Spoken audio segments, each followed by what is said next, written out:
Bienvenue sur la chaîne RAF for Life, parce que quand tu es dans la NWO, c'est for life. Alors, on va commencer tout de suite le récap de NXT TakeOver qui a eu lieu à Phoenix.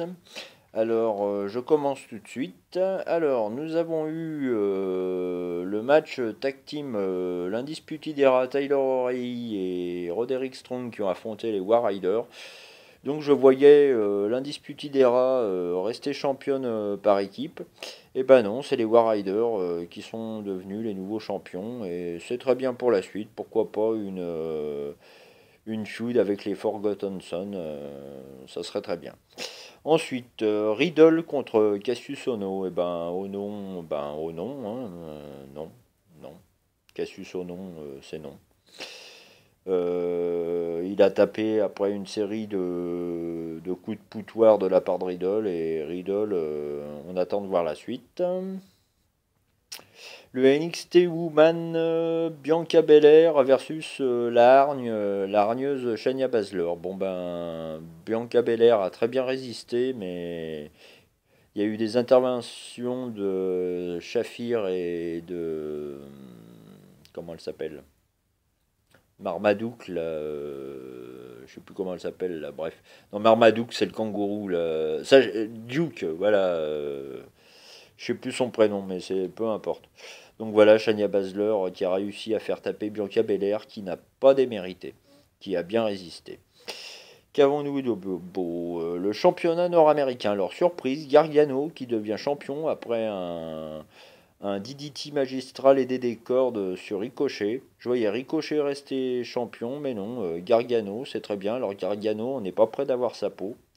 Et c'est très bien. C'est très très bien. Ça lance sa carrière à Gargano et il faut voir ce qui va se passer pour la suite. Ensuite, le NXT Champ Aleister Black versus Ciampa. Bon ben victoire de Ciampa après un match épique, hein. Alors, Ciampa qui fait sa sorte de pedigree, je ne sais pas comment s'appelle cette prise, mais il a réussi à battre Aleister Black et voilà, Ciampa conserve le titre poids lourd NXT. Voilà pour le récap de NXT, je crois que je n'ai rien oublié. Non. Alors maintenant, on va partir sur le Royal Rumble. Alors, le kick-off. Alors, vous avez eu un match où les Revival pouvaient avoir un match de championnat s'ils battaient Gable et Bobby Roode, qui est une drôle d'association, mais pourquoi pas. Alors, ils ont perdu, The Revival, et bon, bah, on verra la suite pour eux, mais je sais pas où ils vont, le Revival, mais voilà. Ils revivent pas, là, ils sont en train de mourir, les Revival, hein. N'importe quoi. Le kick-off, toujours. Alors, Nakamura versus Rousseff pour le championnat US. Alors, Rousseff, à la fin de match, il y a Lana, la femme de Rousseff, qui intervient pour aller contre Nakamura.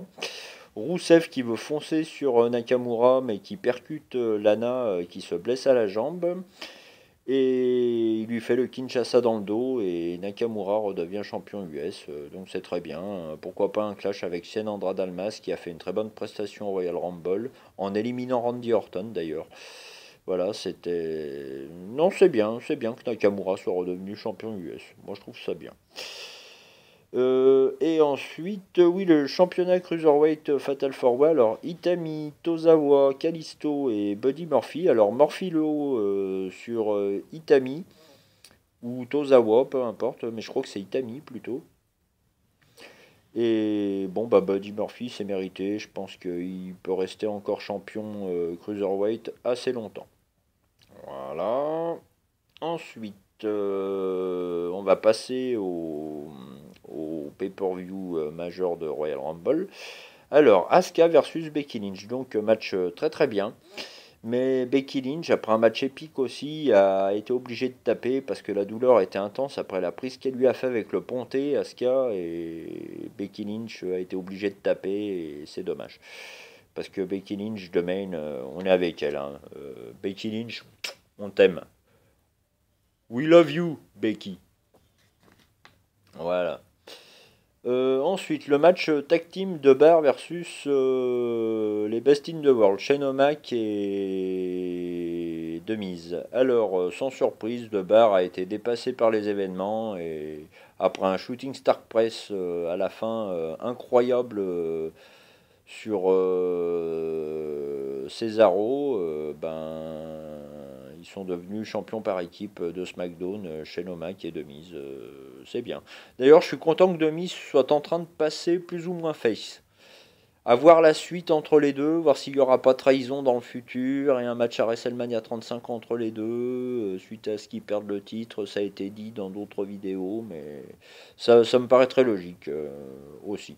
Voilà, mais je suis content pour Shane O'Mac et le Miz. De Bar, ça faisait trop longtemps qu'ils étaient champions. Voilà, ensuite le match Ronda Rousey versus Sasha Banks pour le championnat féminin d'Euro. Alors victoire sans surprise de Ronda Rousey. Hein. Rien à dire sur ce match. Elle lui a fait son espèce de valet driver, mais Ronda Rousey, je commence à avoir du mal. Hein. Elle me saoule. Voilà. Le championnat universel. Alors, Brock Lesnar versus Finn Balor. Alors, Finn Balor s'est fait atomiser par Brock Lesnar, malgré qu'il ait fait des belles figures. Et puis, Lesnar qui passe à tabac à la fin. Finn Balor. Bon bah Brock Lesnar, j'espère que Lars Sullivan va vite venir à Raw s'occuper de ton cas. Voilà. Et j'espère que ça sera un spoiler. Voilà. Nous avons eu le championnat poids lourd de SmackDown entre Daniel Bryan et Edge Styles. Alors Edge Styles, bon combat, très bon combat.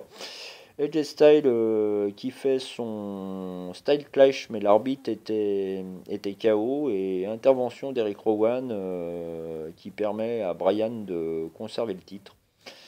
Donc on verra la suite des événements, mais je pense que Edge Styles, il en a plus pour longtemps avec la WWE, puisqu'il y a une nouvelle fédération, l'élite, je ne sais plus trop quoi, parce que j'ai des problèmes de PC et j'ai du mal à voir les nouvelles, je passe par mon téléphone, enfin bref, on s'en fout de ma vie, voilà. Mais bon, Daniel Bryan reste champion, pourquoi pas. Pourquoi pas un clash avec Shane Andrade Almas aussi, qui a fini dans le dernier carré du Royal Rumble. Voilà, à surveiller tout ça. Ensuite, le Royal Rumble féminin. Bon, ben, Becky Lynch qui vient remplacer Lana, qui arrive en 29e ou 28e position, il me semble. Et Becky Lynch finalement qui élimine Charlotte Flair. Et ben Becky Lynch, c'est mérité. We love Becky Lynch, on est avec toi Becky, t'es la meilleure, t'es l'homme de la. T'es la plus masculine des femmes ou la plus féminine des hommes à la division SmackDown et continue comme ça Becky, on t'aime, t'es la meilleure. Je t'ai toujours adoré Becky, voilà, super que t'aies gagné le Rumble féminin, super. Et pour le Royal Rumble masculin, alors Seth Rollins qui gagne ce fameux Royal Rumble, alors il y a eu des bonnes choses dans ce Royal Rumble masculin, notamment le petit clash entre Jeff Jarrett et Elias Samson qui était assez marrant. Angle qui est venu mais qui s'est fait éliminer. Samoa Joe éliminé après avoir éliminé quelques personnes. Mais Samoa Joe beurre hein, de toute façon. Hein, je ne le voyais pas gagner. Hein.